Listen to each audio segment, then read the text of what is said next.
Hey, what's up everybody? Welcome to another CG Cookie live stream. Today, we're going to be taking a look at Blender 2.82. It's been out for a little bit already, but we haven't covered all the features here on CG Cookie. And while there's a ton of videos about the larger features out there floating around, sometimes it's harder to find some of the smaller features that are actually really helpful. And even though they're kind of small and not really worth the whole video or whole article, they can definitely make a difference and help make your life a little bit easier. So first off with modeling, kind of a minor thing right off the bat is the tool drag actions. Now, when Blender 2.8 first came out, one of the challenges that I had was that you had to switch tools all the time. So if you were, let's say, using the Move tool, in order to select something, you had to go back to the box select tool, and so on and so forth, with the left click select. And so luckily, they changed it so that you can use the box select tool, but also turn on the move gizmo in the gizmos popover. And so now you can use the move gizmo and also select things at the same time.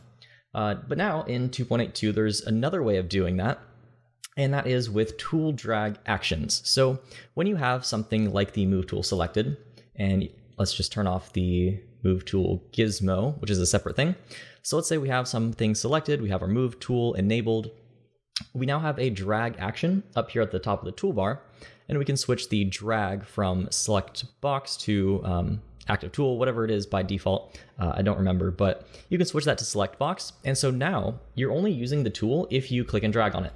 If you click and drag outside instead of just moving the object according to the view, it'll now actually do a box select. So that's pretty nice. Or you could switch it over to lasso select if you'd like.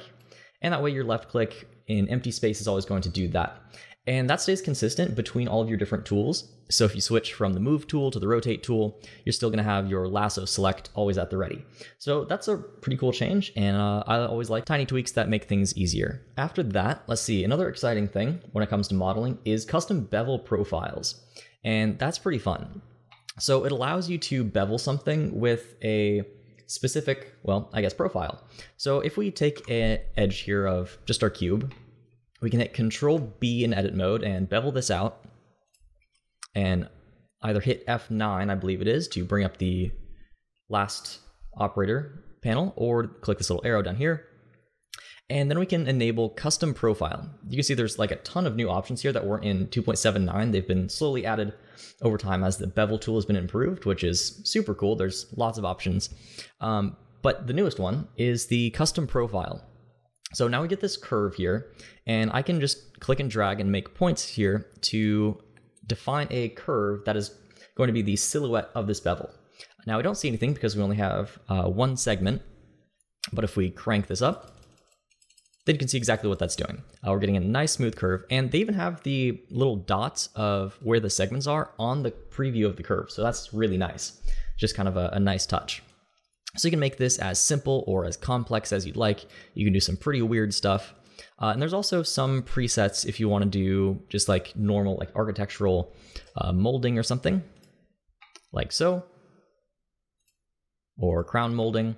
And that's really cool that you can just do this just by hitting Control B. So let's say I want to do this on the other side. I just have to select this edge, hit Control B, and there we go. So super simple. And not only does it work with the bevel tool in edit mode, it also works for the bevel modifier as well. So I'll just Control Z to undo that. And we can try this using the modifier. So let's go to the modifiers tab and bevel.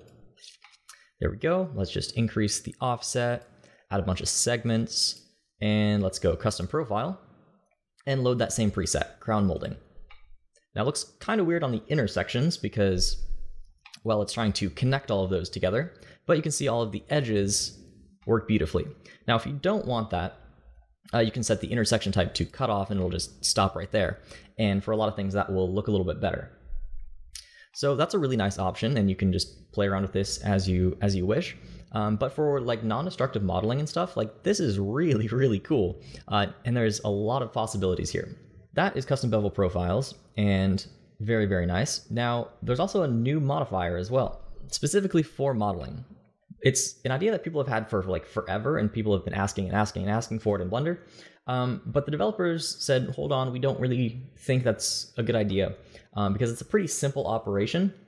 And every time you add a modifier in a modifier stack, it creates a new mesh. Like it generates a mesh and then it goes through the modifier stack, generates a new mesh after every modifier. So it's kind of slow to add modifiers. So if you like overuse some of these things, then it can kind of slow down your performance. So they weren't sure if they wanted it here, but enough good use cases were presented, and now we have a Weld Modifier. So what that does is essentially like remove doubles or merge by distance, except as a modifier. So if we have two vertices, I'll just tab in edit mode and just duplicate my cube over, Shift-D X2. There we go. So we have two vertices right on top of each other, and let's delete those interior faces. Now, if we were to add a modifier, for example, say a subdivision surface, actually, maybe I should keep those faces just so we can have an example of this kind of breaking. All right, so we have our subdivision surface, and it's kind of splitting these guys apart because of that face that's in the middle. All the vertices are right next to each other.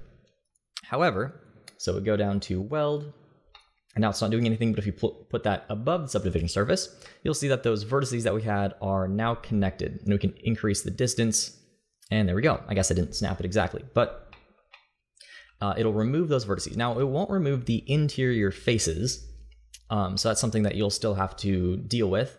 So that is pretty cool. Again, super simple operation, but just having that little tweak that you can add to your modifier stack can make a big difference. Now, more modifier updates, so not just the bevel and the weld, there's also a really good solidify modifier update, because the solidify modifier has always been a little bit weird, where it works great in most cases, but can give you some strange results. So let's look at that. If we add a solidify modifier to this plane, increase the thickness, tab into edit mode here. Let's say we just extrude this edge, and eventually we're gonna get something like this, where even if we have, let's say, even thickness turned on, there are some situations where we still won't get even thickness. Here it actually seems to be working quite well. But there are some things that will cause this to break. For example, if we take another face out of this edge here, so we make a piece of geometry that doesn't really make sense, it really breaks. It's just, of course, that's like an impossible shape to figure out, but there are cases where modeling like that might be easier. So in order to keep things user-friendly and always work and not break at all, there's a new solidify modifier mode that works super well. So you just switch the mode from simple, which is the old version, and I feel like it's been improved a little bit because some of these results are better than they have been in the past, especially with even thickness, but that's besides the point. If we switch this to complex, now we actually get a pretty good result for even impossible shapes. Now you can switch the normal of these faces if you want this to be on the other side, so I think that would make more sense. So let's take this, and I believe the hotkey is Shift N, there we go. Flip that face. Now we can make all kinds of things.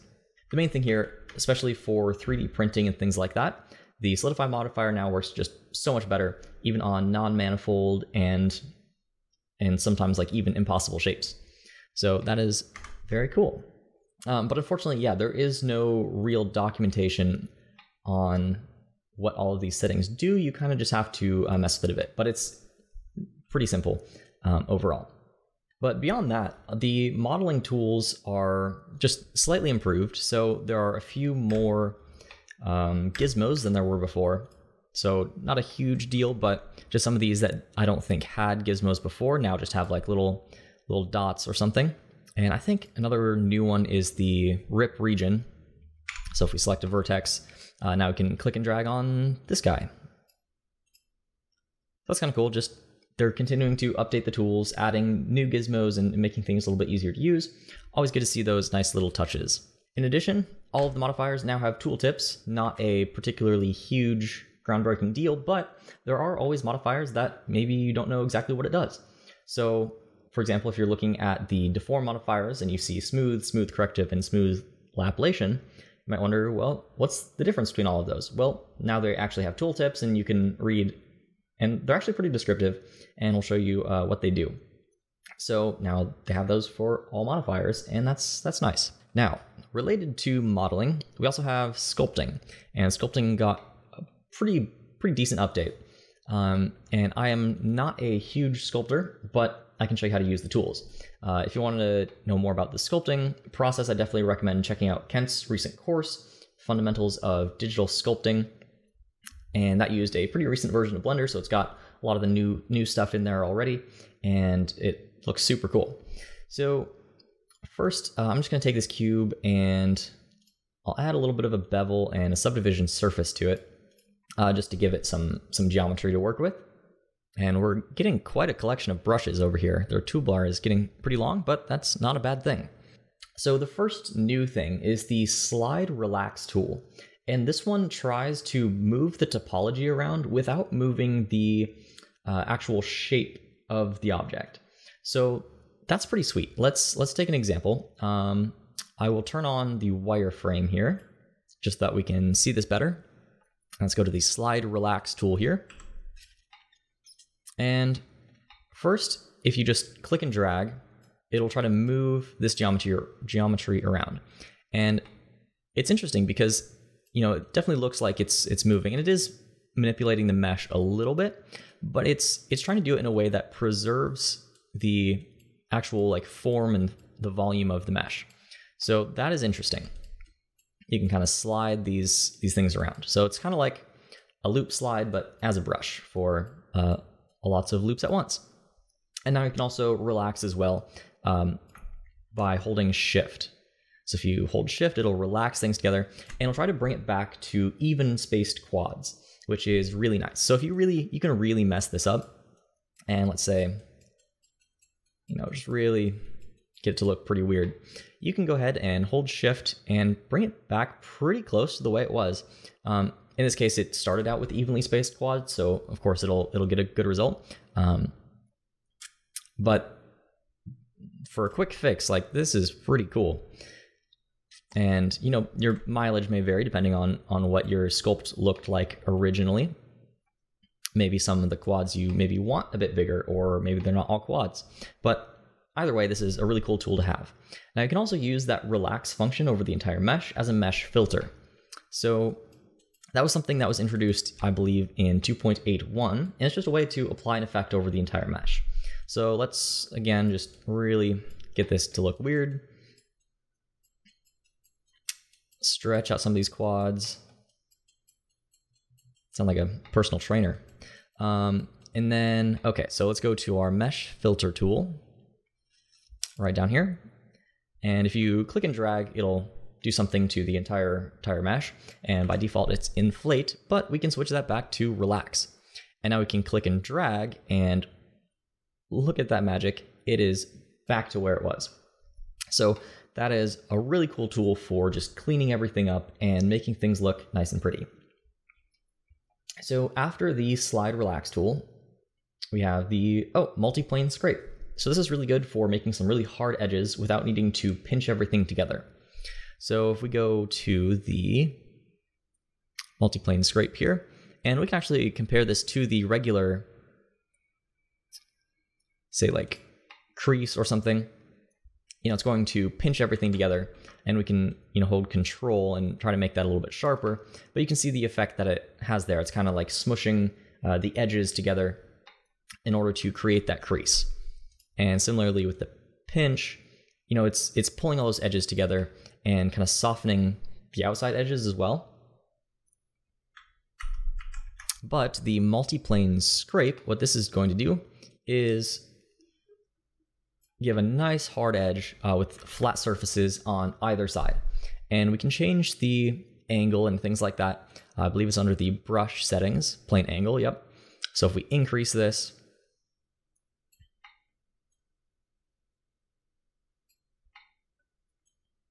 then we're gonna get different results.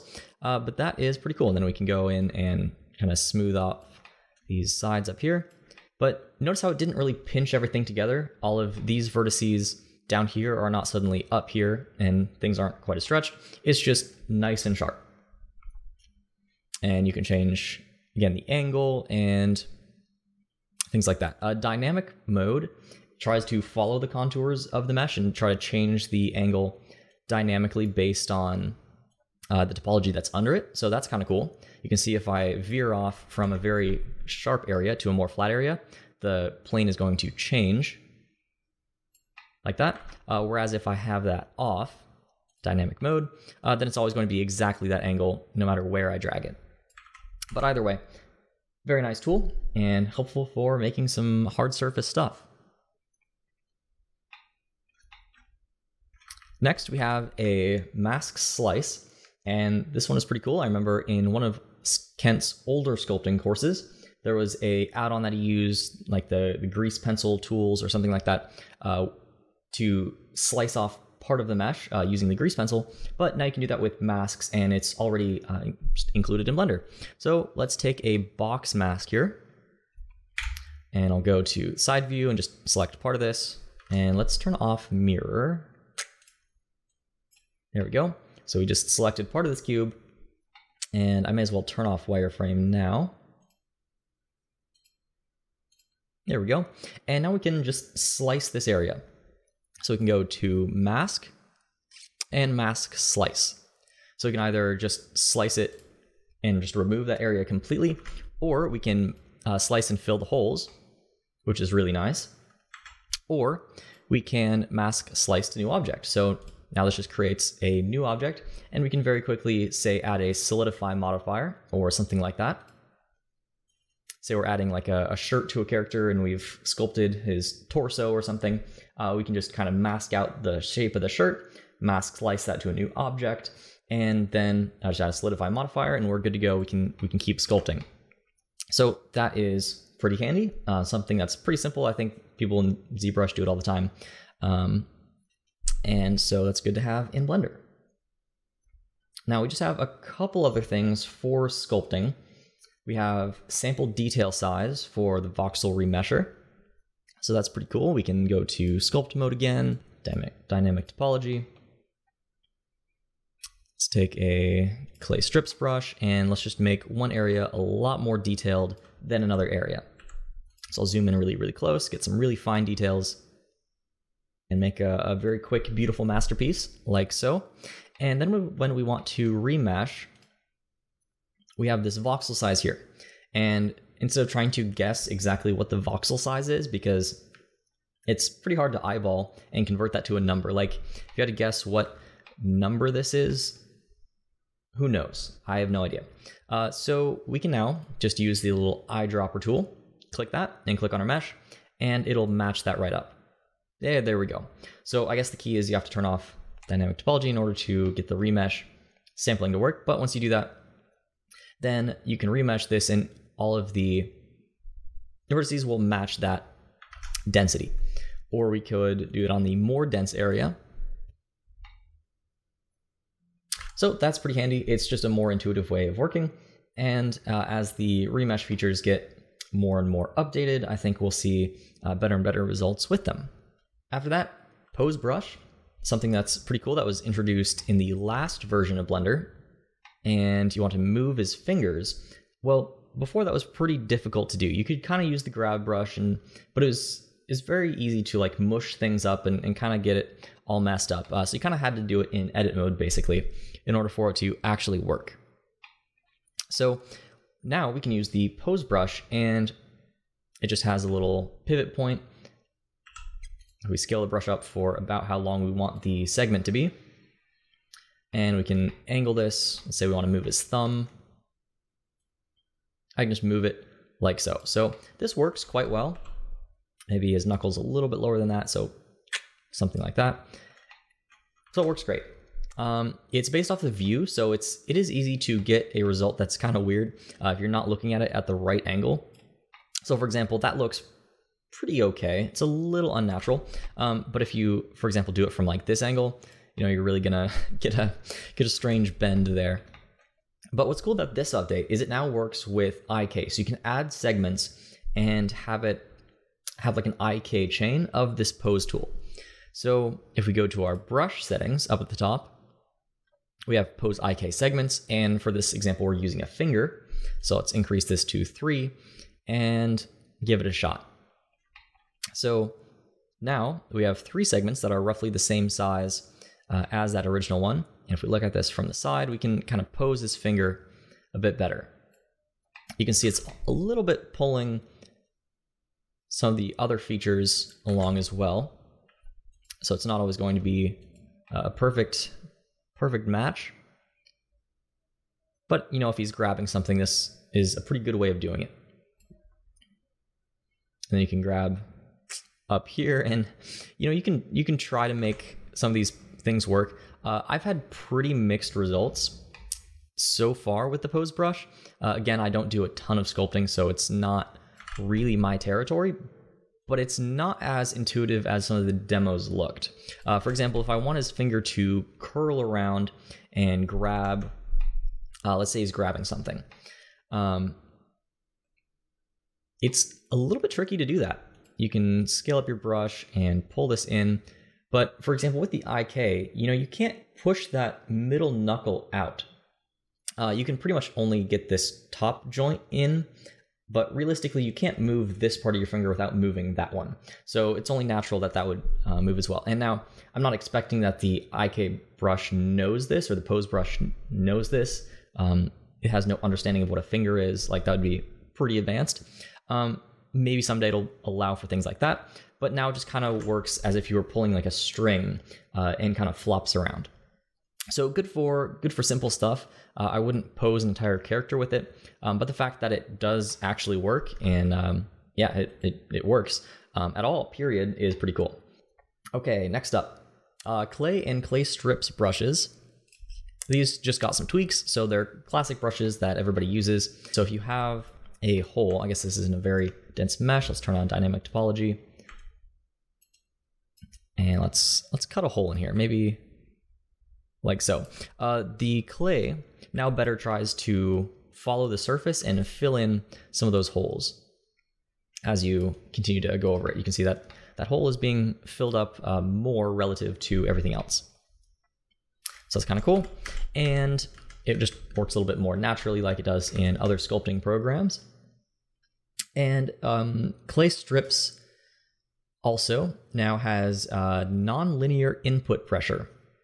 And basically just all that means is that when you're using a pen and a tablet, you can, when you press a little bit harder, you can get more of an effect. So now when I'm drawing really, really soft, there's some difference, but not a lot. But when I push down really hard, it has more of an effect. So cool, that's nice. Again, not something I mess with too often, as you can see. Okay, so symmetrize, which is just matching one side to the other, now works without dynamic topology. So before it needed it. And now if we turn that off, and let's see, where do we find symmetrize? So it's still under the dynamic topology menu, but you don't have to have dynamic topology on in order to use it, I think. Yep. So that's kind of odd. If we wanted to go the opposite direction, we could go positive X, negative X. It's grayed out, but it still works. Yep. Okay, so kind of weird in terms of the UI there, but that is very cool that you don't have to have dynamic topology on, which means that your vertex groups, maybe your UV, I don't know why you'd be sculpting if you still have UVs on, but things like that will now work with symmetrize. We could do something very scary like that, or let's just see how strange we can get this. Oh, perfect. Okay, well, anyway, it's cool that that works. Okay, other sculpting tweaks and fixes. Scrape and fill tools have a property to invert the brush to scrape/fill instead of peaks when pressing Control. Control is the kind of universal invert, so that makes sense. And the cursor has more saturated colors by default. They have colors roughly corresponding to the colors in the icon. Some of them are not the case. So for example, it also might have to do with the blend file, that I'm using an old blend file. Okay, now you can see, or we could just head over to the sculpting tab. The brush color matches the icon here. So if it's something that's blue, then we get a blue icon. If we go down here to some of these red ones, then we get a red brush, and we get a yellow brush down here. Very nice. Again, nice little touches. Last thing with the cursor is it supports alpha in the theme preferences. So if you find the if you find it distracting, you can basically turn it off by setting it to be transparent. So those are all the sculpting updates, new things. And now let's move on to texturing stuff. I'll go back to my layout tab here. And first is UDIMs. And that's a super exciting thing that I made a whole video on because I thought it was so cool. And you can check that out if you'd like. I will either link it in the description, or you can just search UDIMs for Blender on YouTube and you'll find it. UDIMs are essentially multiple images, but used by the render engine as one image. So, for example, if we unwrap like this, if I increase my grid shape here, then what we get is all the unwraps for one part right over here. This is all of his body stuff. His face is unwrapped like this, and his arms are unwrapped like that. Now, the beauty of this is that you can have different resolutions for different tiles. So if we open up our images, I don't think I have the images saved here. Let's just create a new one. So let's go to new image. Let's call it robot UDIMs. What you have to do is click this tiled option here, and that means tile just means use UDIMs essentially. I'm not sure how I feel about that, but that's what you got to do. And then just click OK. I'll set this to a color grid so that we can see it on the mesh and see very clearly that it's a different resolution. And click OK. All right, so here we go. Now, under image, we get UDIM tiles because we clicked the tiled option. And now we can add new tiles. So we can add 2 more. Let's say this one, we want it to be a color grid as well, but we want it to be a pretty low resolution. Let's say 512 by 512. Excuse me, we don't need an alpha. Color grid, and click OK. There we go. And we can add another one for the arms. So let's say we want this to be 4K for whatever reason, 4096, and click OK. There we go. So we have a super dense image next to this pretty low resolution one. But it's all going to work together as one texture in the render engine, which is the beauty of it all. So we can also name these if we want, instead of 001, 002, 003. Might not be super helpful. We can just double click this and I'll call it body, face, and arms. Now, when I made the video about this, somebody suggested that this probably isn't the best model to use as an example, because it's mostly used for high-resolution creatures and stuff in VFX. I mentioned that it's not really something that's used in games, but I used a game model as my example. But either way, it works exactly the same. So now we have these different UDIMs, and let's save this image. Or I think we can use it without saving it. Just cross our fingers. Images in Blender can be kind of finicky sometimes. But let's go over to our shading tab. Let's look at this in Eevee. It works in Eevee or cycles. So I'll just use Eevee because it's faster. And let's hit Shift-A, add a texture, and image texture. And we can use that robot UDIMs right here. Plug that into the color. And there we go.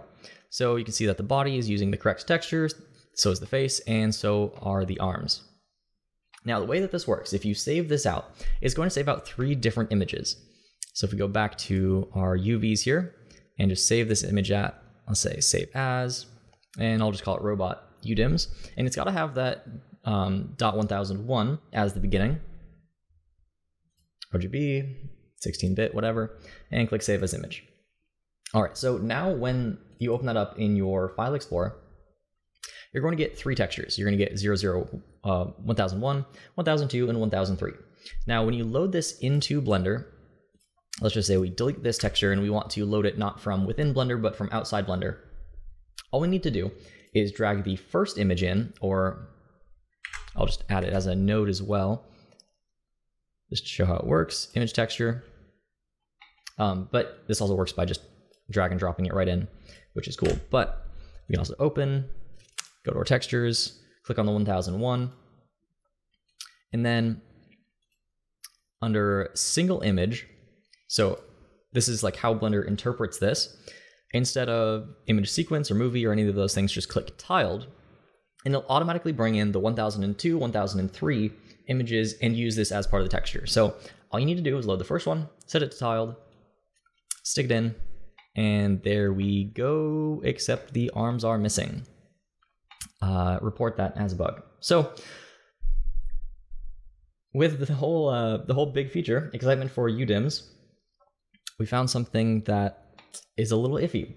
But overall, this feature, the reason that it's super cool is because a lot of other programs use it. So for example, Unity does not use it because it is a game engine, but things like Substance Painter, Mari is a big one. You can do this in Maya and Cinema 4D. Some of these other programs, they have their images made as UDIMs, and if you try to bring that into Blender, it's like a huge hassle to try to convert that back to a single image workflow. So the fact that we can just check use UDIMs now means that we can use those other assets much more easily, and people can transfer between applications much faster. So it's good for everybody. It's good for especially the people who are working with those other programs as well at work, and they want to also use Blender. It just helps Blender get integrated easier in studio pipelines and things like that.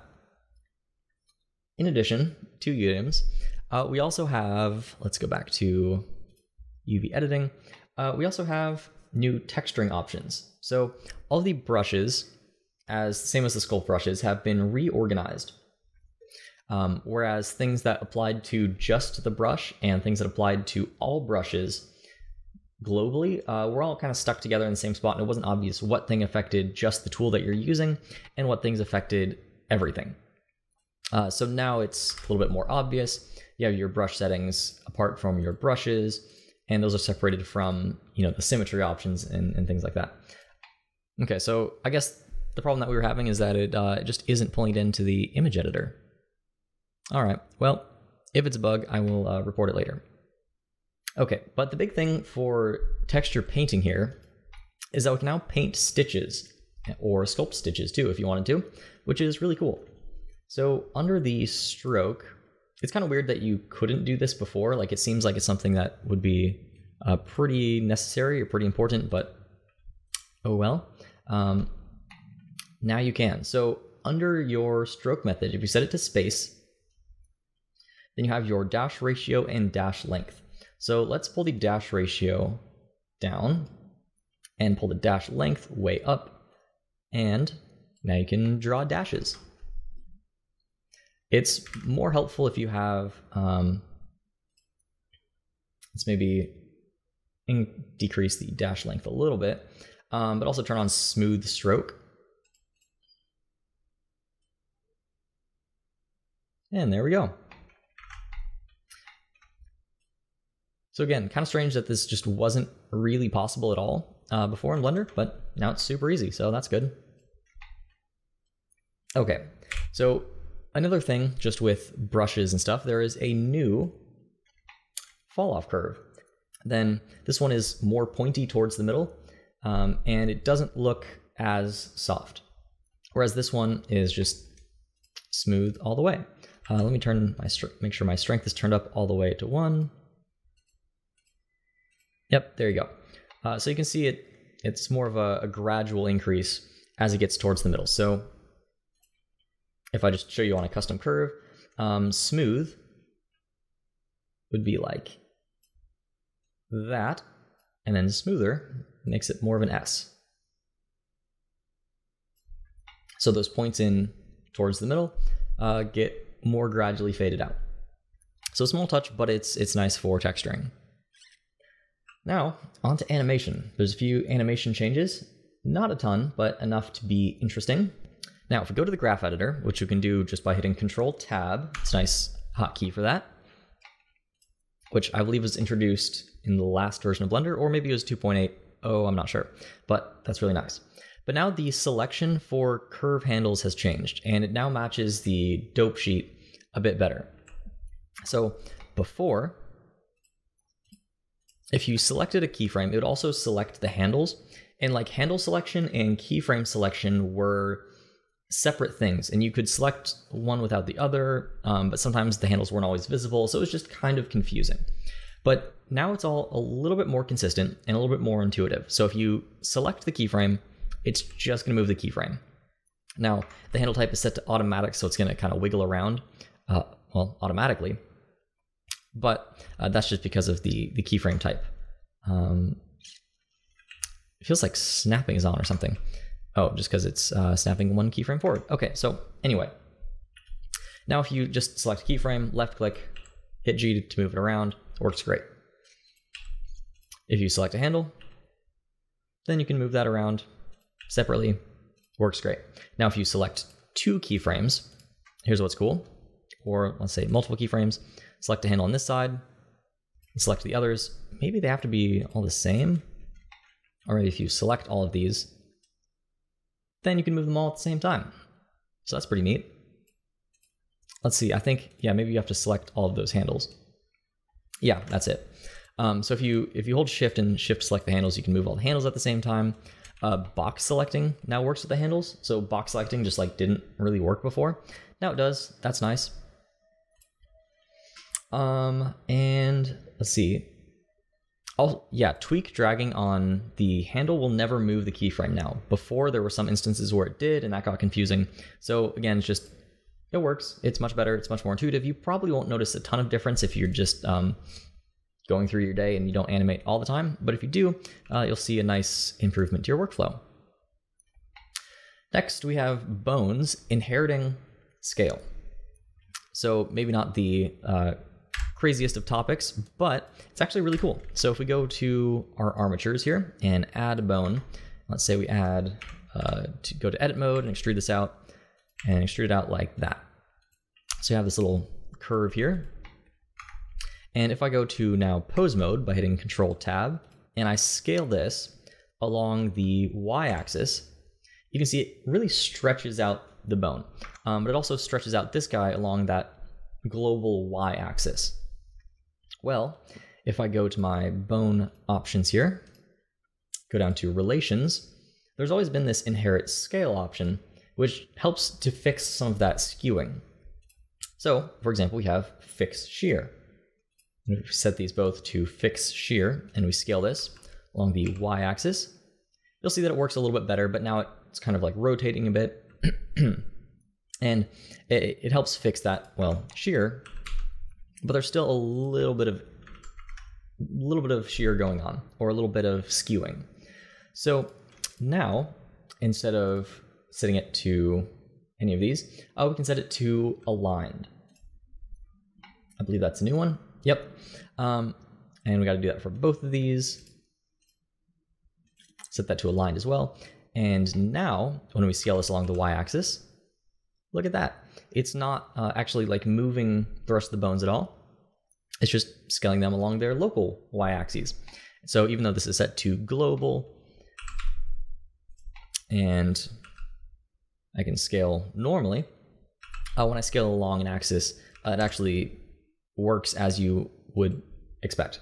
So that's extremely helpful for riggers, and I'm sure that will help remove some rigging headaches for some people that just wanted to scale things along one axis and didn't want the bones to start moving around. Now you can. The last thing with animation is F-curve decimation.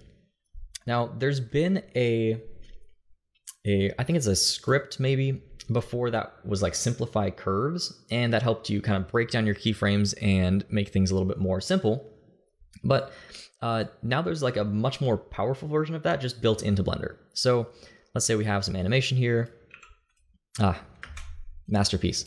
Okay, so what we can do is just select everything like that and go to, I believe it is key, and decimate curves. So we have two options. We have ratio and allowed change. Ratio is kind of like the decimate modifier in a way, where you can delete a certain number of keyframes and it'll try to delete the less important keyframes first. So any of them that are flat, there's no change. It'll get those first before the larger ones. And then allowed change actually allows the keyframes to shift around a little bit. So it'll change some of them, but it'll do that in a way that better preserves the animation that you had. So that's really cool for like motion capture type stuff, where the exact keyframe isn't necessarily hugely important, but you want to keep the movement as original or as natural as possible. So if we go to decimate ratio, and we can just slide our mouse cursor from the left to the right, you can see how it's deleting all the unnecessary keyframes, but still keeping that animation pretty well preserved. You know, as soon as I start to go too far, you can see that it really simplifies things too much. But of course, that's going to happen with any decimation. So this is very powerful and works quite well. And you can switch between ratio and error margin. And error margin is the one that, you know, you can see the keyframes shifting around a little bit, but it gives a better preservation of the details. So now you don't have to install any add-ons to do that. Super fast, super simple, and works out of the box. Excuse me. Okay, next up we have grease pencil. Here we go. So we have our grease pencil scene, and this is animating a grease pencil ball by Wayne Dixon. So he created this file, he did all the hard work, and I am stealing it. So couple grease pencil updates. You can see all the materials that we have. If I click and right on this like gray, very boring thing, you can see that it's created a new line material, and I can go ahead and just draw with that. So now it's going to exactly match the color that I picked in the viewport. I'll undo that, delete that material, and let's try to create a new one. We can try to do that with the background or an image plane or basically anything. You can also hold Control-click, I believe, for creating a fill. So that was creating a line material. You can hold Control and it'll create a, maybe it's Alt or Shift. It's Shift. If you hold Shift, it'll create a fill material. So now when I draw, it fills that with the white.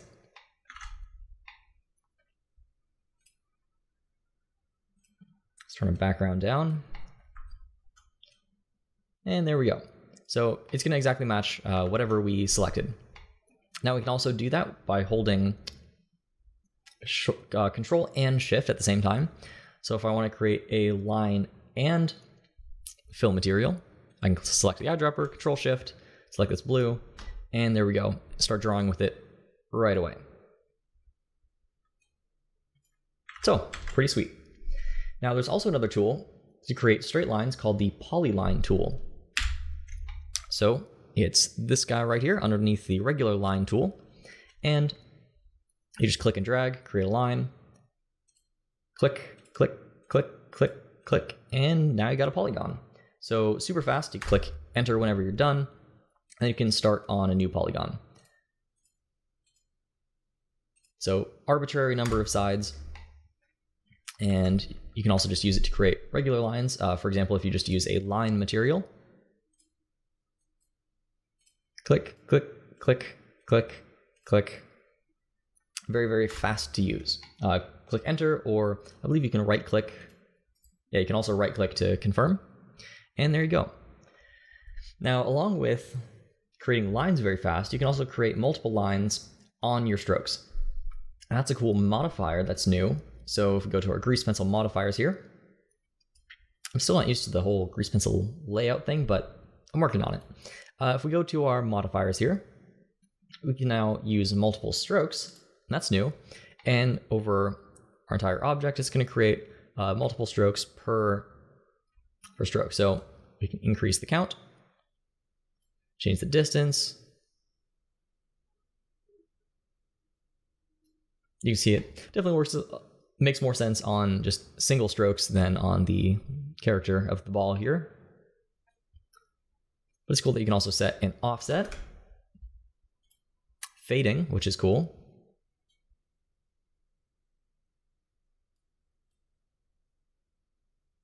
Fade the thickness, or change the center. So it's a really well thought through modifier. It's already very full featured. And look at that. That is so cool. You can split the angles. Okay, that absolutely wreaks havoc on the ball. But on the polyline stroke, that's a really cool effect. Just made very, very quickly. We can change the material. Oh, it's setting it to only work on one material. So if I didn't want it to do the ball, only wanted it to work on the red stroke, then I can do that. Or I can do that per layer or whatever. So super cool modifier. I really like that one. I think it'll make it very quick to make different like signs or stuff with the polyline tool. Corey says, okay, but I'm still not able to get the annotate to stick to 3D objects as shown in 2.7 retopo videos. Okay, so the annotate tool is different from the grease pencil tool. So for that, we'd just go over to object mode, switch the placement to surface, and that should work right away. Why that did not do it in the other file, I have to investigate. But yeah, this works. See, just sticks right in there. Now, on to physics. So there's a lot of physics updates, and they're pretty hard to show in a video like this because, well, physics can be slow, and it'd be very, very boring to watch me bake a cache for half an hour because you wouldn't see anything, and I don't have enough to talk about. I'm not that good at improv to come up with 30 minutes of material. So I will show you where they are and then show you kind of like previews of what they can do. So first off, we have cloth, and that's got a pretty big update. I guess to show that, I'll have to have like an actual surface. So let me extrude this downwards like so. All right, so now we have a object with some thickness to it. It's hollow on the inside. And now if we play this back, it's gonna be a little bit slow, but you can see it just kind of deflates and just kind of sticks right there. But what we can now do is have internal forces. So if we go down to internal springs and check that on, then it's going to act a little bit more like a soft body simulation. Because what I expected it to happen is act more like a mattress, where it falls down and kind of springs back up instead of collapsing down. And when I did that before, it did work. Trust me, fingers crossed. Most of the time I spent playing with pressure, which is the question from Jake. What is the pressure setting? Okay, so let's turn off internal springs and look at pressure. Pressure is the pressure from inside compared to the outside. So if you think of a balloon, the reason why it's so puffed up is because there's so much more pressure contained inside of there than elsewhere. On the other side, the reason why like vacuum sealed things like suck into the surface is because there's a vacuum, a negative pressure. So what we can do is just increase this pressure. Let's really blow it up here. And there we go. Immediately we have a balloon. So this is different than the internal springs that I was looking for. Spiky said shouldn't use pressure for that. Internal springs should make it act more like a soft body. So I'll have to figure that out, but that's what pressure does. So that's super cool. You can see that it behaves very realistically. And of course, it doesn't have to be that extreme, but this is extremely fun to mess with. Are physics on the CPU as well? Yeah, physics are on the CPU. Now you can also have a negative pressure, which is cool. So let's take these faces here, put them down, and have this ball inside of it. Or maybe we could have a Suzanne head inside. Let's stick that in there. Make that a collision object. And see what happens. Okay, so now if we go down to our pressure, let's go negative 100. Or maybe it's just a very low pressure. Oh, I think I was just thinking about it wrong. A vacuum is when you have almost no pressure. So this value, the lower it goes, will make that vacuum sealed type effect. Whereas if you place it very, very high, I figured that 0 would be equivalent to the outside pressure, but I think I misunderstood that. So I don't know what the outside pressure is in comparison, because theoretically, if you have this right on that balance, then it shouldn't do anything different at all. And I figured that was 0, but maybe it's 50 or something. I don't know. But if you set this to a very low value, then you'll get that sucked in effect. But okay, next thing is the fluid simulator. So there's an entirely new fluid simulator in Blender, and it's called MantaFlow, and you can see lots of videos of that online, and it's very exciting. So an easy way to use it is just go to Object and Quick Effects and Quick Liquid, and that'll set up everything for you. It has replaced fluid and smoke, so there's no longer a smoke sim in the options here. That is under fluid. And you can set the domain type here. You can set it to liquid or gas. Well, first let's look at fluid, and if we set the, now I don't think we can replay this. So if we go to our cache, there's a ton of new options here. If we go to our cache, set it to replay, will it work? Yep, it will. Okay, so we have our particles. Our fluid is now made of flip particles. So it is using the like flip algorithm. And you can see it splashes down and works great. So you can set the resolution and everything like that. I won't set it too high because then it'll probably not work with the stream. But there's a ton of different options, from being able to use adaptive time steps. So if things are moving very, very quickly, it'll adjust to that. And you won't get those like spaced out droplets. And you can set the border collisions separately for all the different borders, which is new. You can set different simulation methods. So right now it's only flip. That's the only option, but that's a good one. And you can set all the settings for the particles here, which is very cool. And then once you're done with simulating the liquid particles, then you generate a mesh. So let me make this slightly more interesting. I'll just scale this down, scale it up on the Z. Okay, so we have this like column, and if we play this back, I have found that with the replay option for the physics sim doesn't always work. That's one thing where I know for a fact that it doesn't always update correctly. But now we have some fluid, it splashes up, there we go. So this is already much better than the old fluid simulator, which had a number of problems. First, the old one didn't work on diagonal surfaces. It would create these like jagged edges anytime that you just had a slanted surface. So that was a big issue. And then another issue with the old one is that it couldn't simulate fluids over like a couple meters large. Like it just didn't look believable. Even for like a swimming pool, the drops were just too big. Things held together as if it was a very small liquid.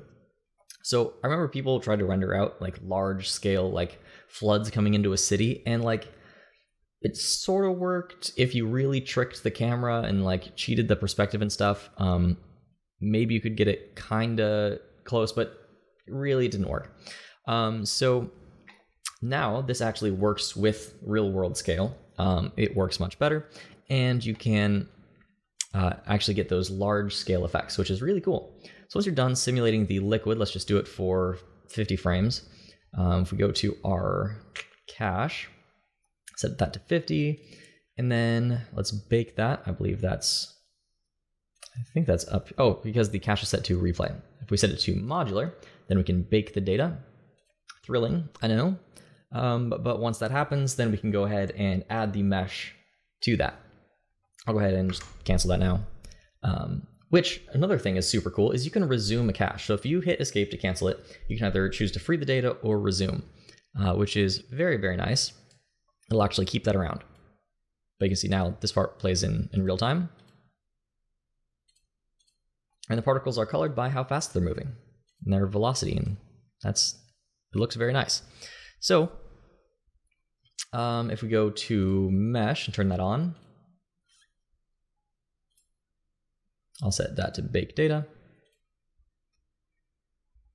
You can see that's pretty quick. Again, it's fairly low resolution, but still. Here we have our water. There we go. So it's not a high resolution thing, but it very quickly gives us a good result, already so much better than the previous fluid sim. So works very well, very easy to use. Overall, much better. I'm thinking about doing a comparison between flip fluids and new MantaFlow, and maybe a couple other fluid simulation types. Those are pretty much the only two that are available in Blender, but I'd like to compare a lot of them and see how they kind of stack up. And if you're interested in that, let me know, because they can do different things. Flip Fluids, the add-on, has more features than this and can do some pretty interesting things with like thin surfaces and whatnot. But this is already for like, you know, your basic stuff, like really, really good. So yeah, you can change all sorts of things with the particle radius. And not only that, you can also generate particles for spray, foam, and bubbles. So you could generate these as particles. They'll show up in your particle system tab over here. And then you can set those to render as maybe like bubbles could be a circle that you've applied a bubble material to, and that'll actually show in your liquids. So you could simulate pouring a glass into a cup, or pouring water into a cup, into a glass. And then like the bubbles will actually behave as normal. Air will get trapped and then it'll come back up and it'll behave as it should. So that is super exciting. Definitely something that I will look into in more depth later, because there's just so much. Of course, all the viscosity stuff. Guides is really cool. You can like contain the liquid or try to like push it along a guide, which is very interesting. Kind of defies some physics there, but gives you really fine artistic control. And there we go. So, but in addition to fluid, this also works with gas. So the same MantaFlow backend behind the scenes thing powers both. So if you want to get a smoke sim, instead of, let's free the cache here, but let's set the domain to gas, and let's set this to fire and smoke. There we go. And let's go to cache and replay. Now, I'm going to guess it's probably not going to update every time I make a change.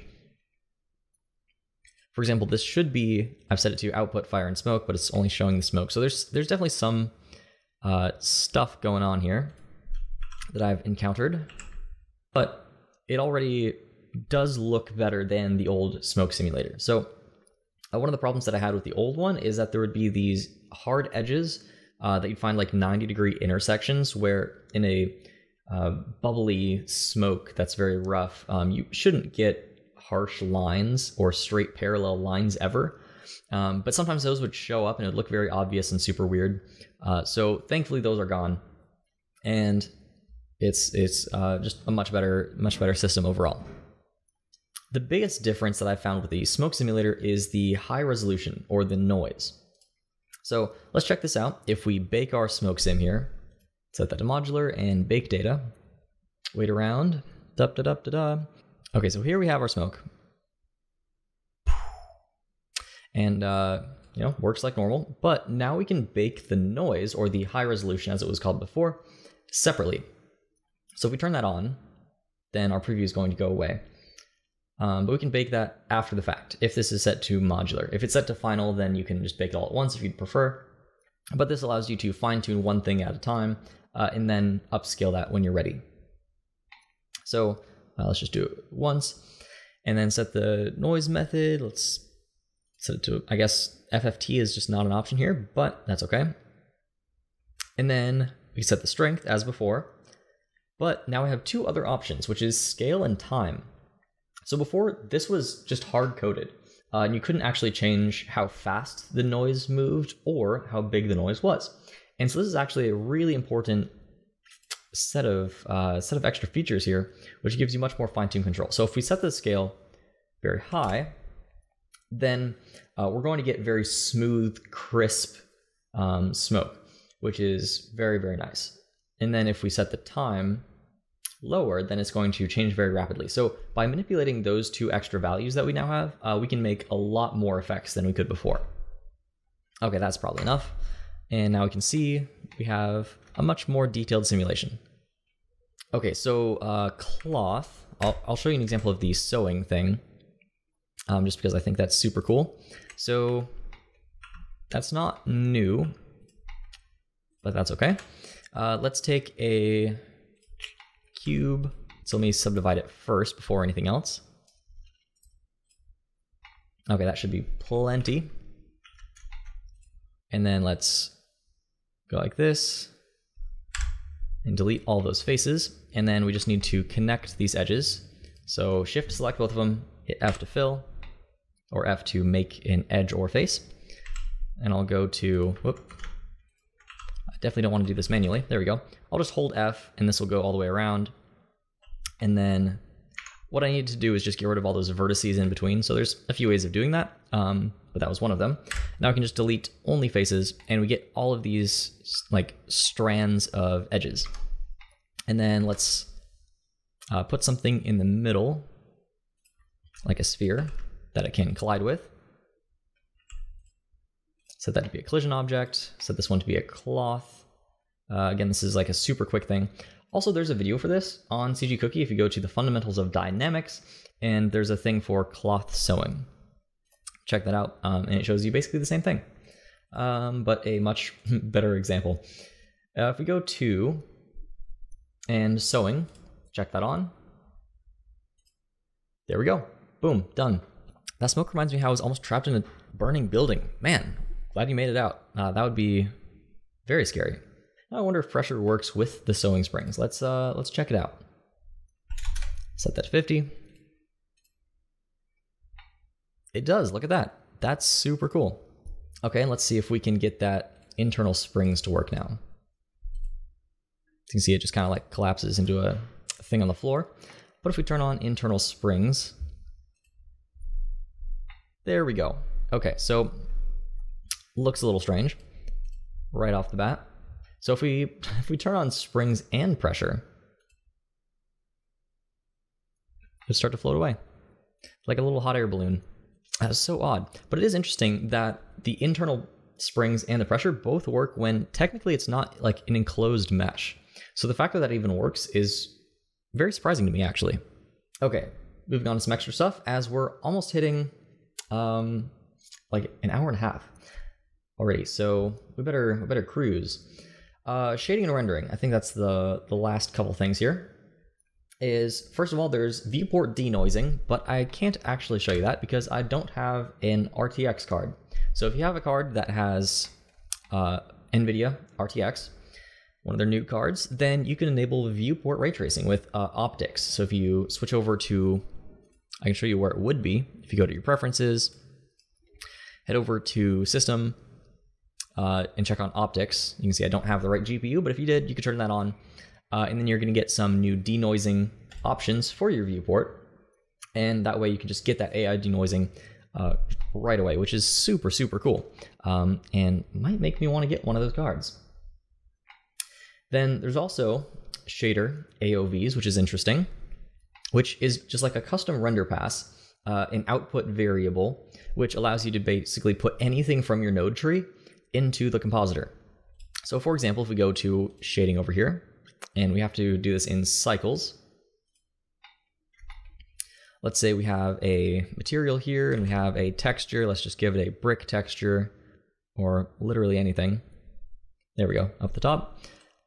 Okay, let's say we want to get these values into the compositor exactly. We don't want the diffuse or anything like that. We don't want the shading information, or we don't want the rest of the combined nodes. We just want this pattern in the compositor. Well, now we can do that. We can go to our view layers here, under passes, go down to shader AOV, add a plus, and just name this, I'll call it bricks.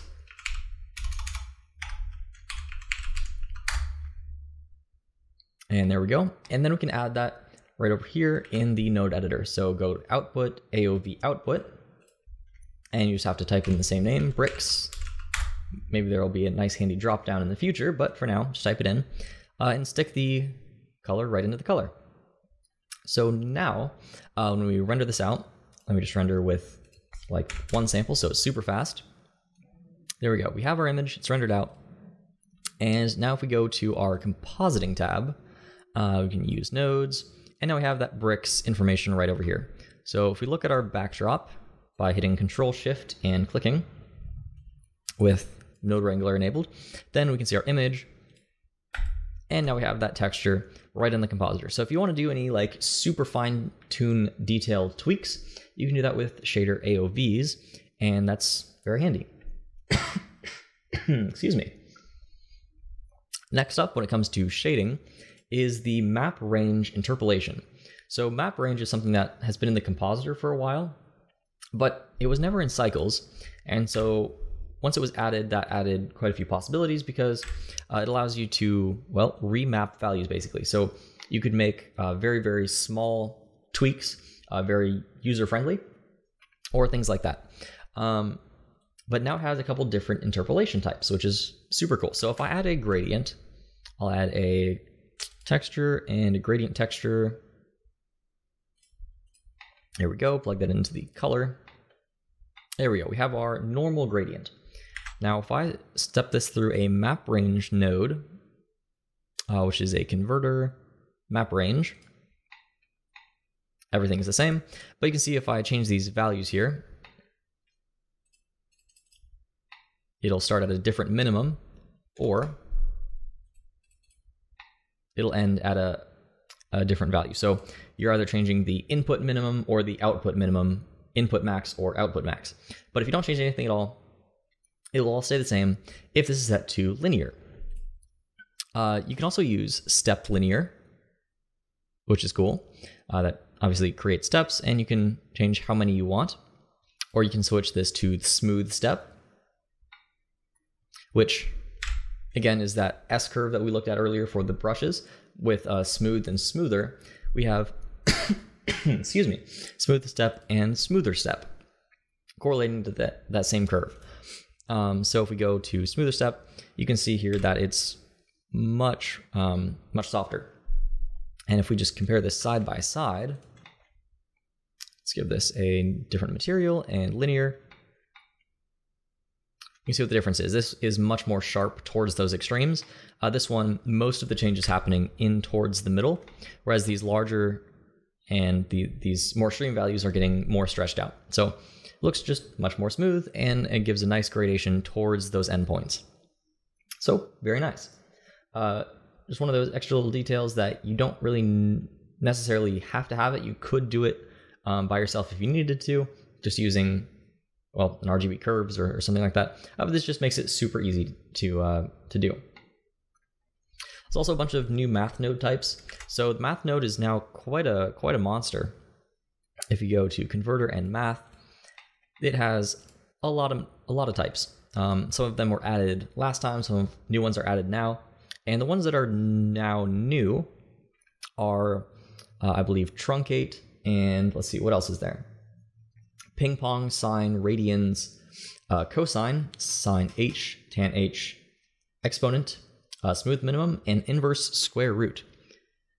So now there's basically every math function you could possibly want in here, and the inputs are going to change based on what you have. So obviously add, you have multiple inputs, but for some of these, you're only going to have one input, and the node will change accordingly. So just be aware of that if you're changing this around as you have things plugged in, but it makes sense. All right, so new math node types. And okay, this is a cool one. Texture distortion has been improved. So if you add a noise texture, then the distortion is now not going to change the, it's not going to change the texture diagonally. Like, it's not going to move it. It's just going to, well, warp it over time. You know, like as you might expect. Just warp it more and more extremely. Whereas before, in the previous version of Blender, it would start like sliding along the mesh. So I can actually show you this. If we go to a previous version of Blender, go to shading, and super quick, just set this up. Hopefully it doesn't get mad at me for running two Eevees at the same time. Texture and noise, plug the factor into the color. Okay, if I change this distortion, it like slides along the mesh, and it made it really hard to make some procedural effects because we wanted the distortion, but we didn't want the entire thing to move. That didn't make any sense. So now it doesn't. You can just change this distortion and it behaves as expected. So very nice change. Just makes things more intuitive. Another thing that I've always wanted in Blender, in cycles, that is now finally here, is random per island. So before we had random per object. So if we have just like a bunch of objects here, we get a random color for those objects by going to, well, first let's make a color ramp, I guess. Converter and color ramp. And a really quick way to make a rainbow of colors is to switch from RGB to HSL and switch to far, and then make these both bright red.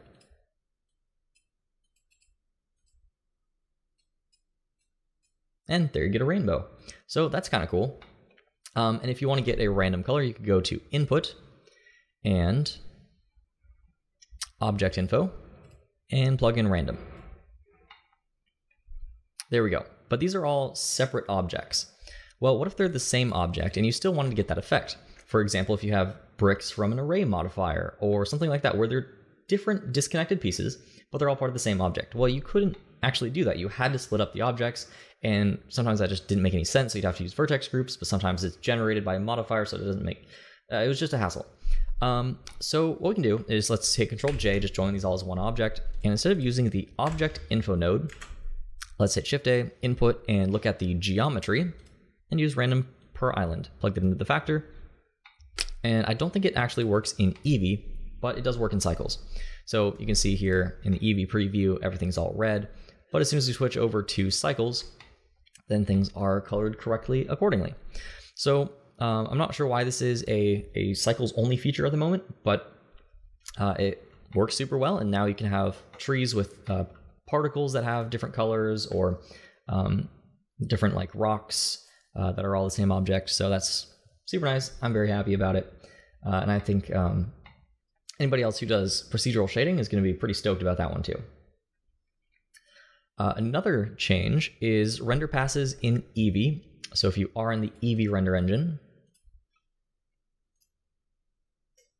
let me switch back to wireframe in this window there. That one won't be as taxing. If we go to Eevee here, we can choose which render pass we want, and we can look at ambient occlusion.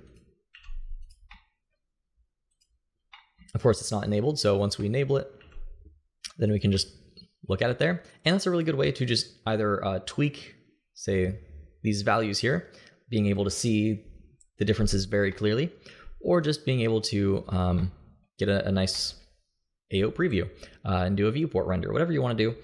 You can choose from quite a few passes here. You see your normals, stuff like that. Just a handy little feature. Probably not something you'll use all the time, but definitely good to have. And then there's a bunch of various Eevee fixes. For example, transparency now works in volumes. Curve, surface, and text objects can now use normal mapping. Excuse me. Why they couldn't before, I don't know. It was just one of those limitations that was hard to get around, but they finally figured it out. So that's cool. Improved quality and performance of render passes got implemented when they put the render passes in the viewport, and just overall faster viewport rendering.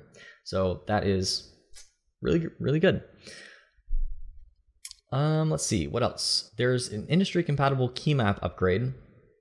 That's for people who are switching from Max or Maya, and they want to use Blender, but use some of those old hotkeys that are pretty much standard across, again, Max, Maya, but also Unity. For example, using like W to switch to your move tool, I believe, is something that's pretty standard. Everybody basically does it except Blender. So this industry-compatible key map is an option that you can use to get those preferences. So if you go to your preferences and go over to, let's see, key map, you can switch to industry compatible. And there's been a bunch of changes there to update that to make it better work with left click select and all that stuff. So if you're coming from another software and you're not super into the Blender way of doing things, then you can switch over to that and your transition will be a little bit easier.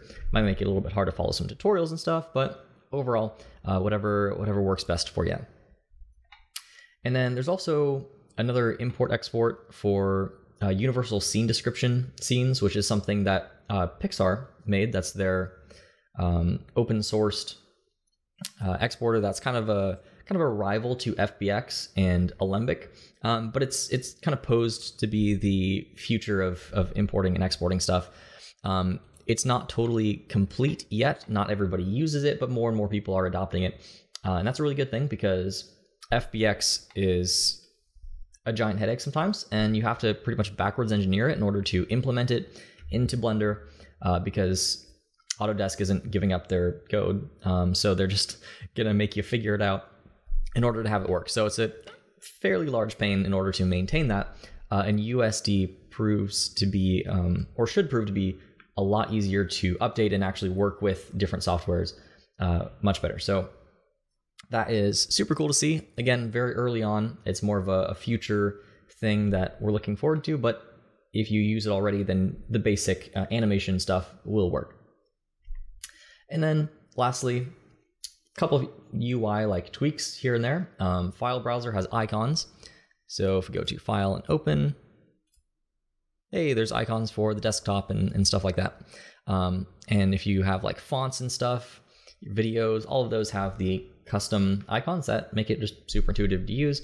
Again, not a huge change, might not notice it, but I like that fact that they are continuing to intentionally add these things on top of the already like large features. Scroll bars have improved a little bit, and text editor now matches all the 2.8 stuff, whereas before it was still stuck in 2.79 land. They brought it up to 2.8, and now the text editor looks normal. It's got the sidebar on the left, or on the right now to the left, and it just works a lot better. So those are all of the changes for Blender 2.82. Thanks for sticking with me on some of the rough patches where I thought for sure things would work, and I tried it before, and of course once I try it live, then it doesn't. Can you turn that grease pencil into a curve and make it look like vines growing up the cube? Yeah, you can do that with the grease pencil. I don't think you can do that with the annotation tool, but you can do that with the grease pencil. So let's give it a try. Okay, so if we go to grease pencil stroke, let's just go to object, convert to, oh yeah, you wanted it to convert it to a curve, convert it to a path. There we go. So I guess you just have to go to object, convert to, and that'll do it. Okay, so that one is still a grease pencil object, but this is now a curve with a lot of points. Let's see. I wonder if we can decimate this curve. Oh, only Bezier curves are supported. Okay. So if we switch to set spline type and we go to Bezier, and then control points, nope, curve, clean up, and decimate curve. Hey, there we go. Okay, so there we go. We can take a grease pencil stroke, draw it out, convert it to a Bezier curve, reduce the control points, and you can make it look like whatever you want. You can add some geometry to it with the curve properties, head to geometry, and just add some bevel or whatever you want to do. It's really cool that it kept the original like tapering, which is a nice touch. So that is very, very nice. All right, so I think that wraps it up. I'll see you guys next time. Thanks for watching, and thanks for hanging out. Enjoy the rest of your evening or afternoon or morning, wherever you're at.